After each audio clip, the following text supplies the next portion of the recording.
اس نمک کی برابر یہ تذکرہ ہے. صادق پاک رحمۃ اللہ تعالیٰ علیہ کی مکمل سوانح عمری، مکمل تذکرہ جو خود اپنے ہاتھوں سے خواجہ شمس الدین رحمۃ اللہ تعالیٰ علیہ نے لکھا تھا اور بابا فرید الدین گنج شکر رحمۃ اللہ تعالیٰ علیہ کے دیگر خلفاؤں نے لکھا تھا، وہ تمام مکتوبات کا مجموعہ اور وہ تذکرہ الحمدللہ میرے پاس موجود ہے. انہی مکتوبات سے لے کر اس میں تھوڑا تھوڑا جتنا ضرورت ہے اس شاخ کے واسطے اتارا گیا ہے. انشاءاللہ تعالیٰ ہم کوشش کریں گے کہ اللہ نے توفیق دی اور بزرگان نے اجازت دی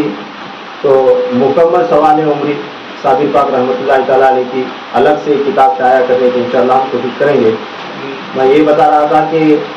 اس کتاب کے اندر صادق پاک رحمۃ اللہ تعالیٰ علیہ کے تذکرے پر خاص کر روشنی ڈالی گئی. وہ کیوں؟ اس میں کیا خاص بات ہے تو سن لیں. یہ بات بڑی اہم ہے. اس نقطے کو اجاگر کرنے کے لیے کتاب کے آخر ٹاپ پیج پر چند جملے میں نے رکھے ہیں اور اس کے اندر آخر میں توجہ دلانے کے لیے خاص کر وہی میٹر توجہ کی ہیڈنگ لگا کر اندر کتاب کے اندر رکھی گئی. اسے پڑھ لیں تو سمجھ آ جائے گی آپ کو کہ اس کتاب کے اندر کیا ہے اور اصل مقصد کیا ہے. تو اس ویڈیو میں اس بیان میں آپ کو بتا دوں کہ صادق پاک رحمۃ اللہ تعالیٰ علیہ کا جو واقعہ ہے، ان کا کلیئر آنا، کلیئر شریف کی اس زمین کو جلانا اور وہاں کی مسجد کو زمین دوز کرنا، یہ کوئی عام سیدھا سادہ معمولی واقعہ نہیں ہے. یہ اسلام کے ساتھ اس کا ایک بڑا گہرا تعلق ہے، کیونکہ اللہ تبارک تعالیٰ نے تخلیق کائنات سے لے کر قیامت تک جتنے بھی امور انجام دیے ہیں اور اللہ تعالیٰ دے گا، اور جن جن انبیاء اکرام کو، اولیاء اللہ کو نعمتیں عنایت ہوئی، مصیبتوں سے نجات ہوئی، بلاؤں سے نجات ہوئی، خاص اپنی نعمتوں سے اللہ نے نوازا، یہ تمام کے تمام محرم کے مہینے میں عاشورہ کے دن بھی ہیں. کب ہے؟ محرم کا دن، محرم کا مہینہ، یوم عاشورہ کا دن.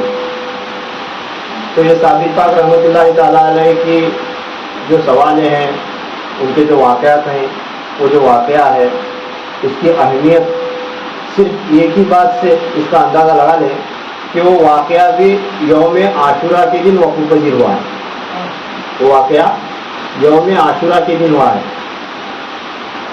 اگلی امتوں کے ساتھ جو ہوا سو ہوا،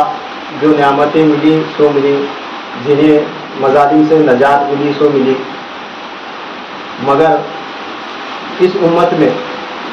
یوم عاشورہ کا دن اور اس کی اہمیت اس واسطے بڑی اہم ہے کہ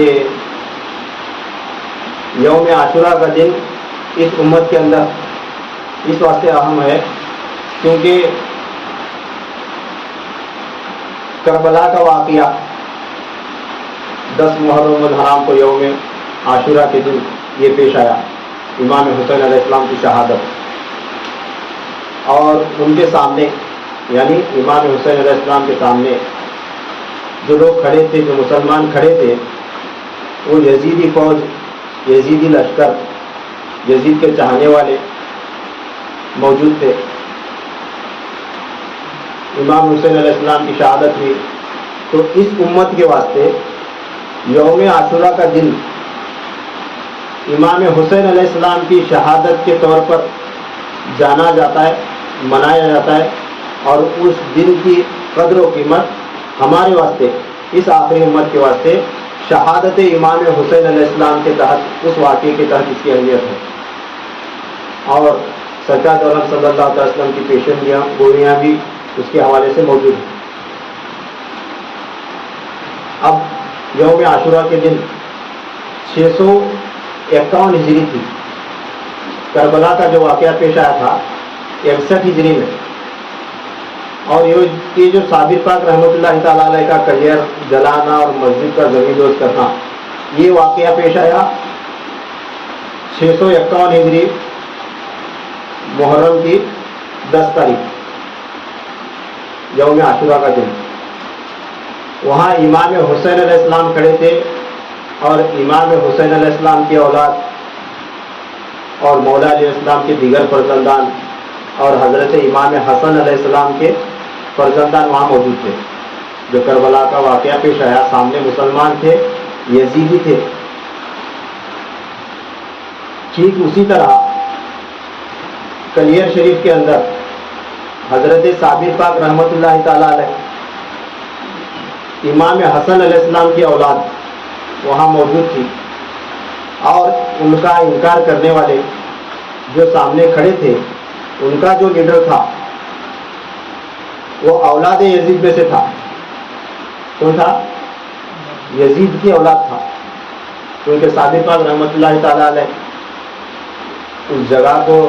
جلانے اور مسجد کو گرانے سے پہلے 3 مرتبہ بابا فرید الدین گن شکر رحمۃ اللہ تعالی علیہ سے اجازت چاہی تھی کہ یہ لوگ میری امامت کو, مجھے امام ماننے سے انکار کر رہے ہیں, کیا حکم ہے آپ کی جانب سے, کیا حکم ہے؟ تو تب بابا فرید الدین گن شکر رحمۃ اللہ تعالی علیہ اجازت دینے سے پہلے صادق پاک کو خط میں یہ لکھ کر بھیجے تھے کہ اے صابر, یہ شہر کلیر تیرے واسطے ایک بکری کی مانند ہے, چاہے تو اس کا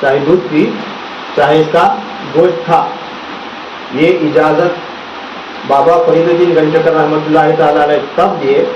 جب انہیں یہ کنفرم ہو گیا کہ جو سامنے جو قاضی تبرک کھڑا ہے,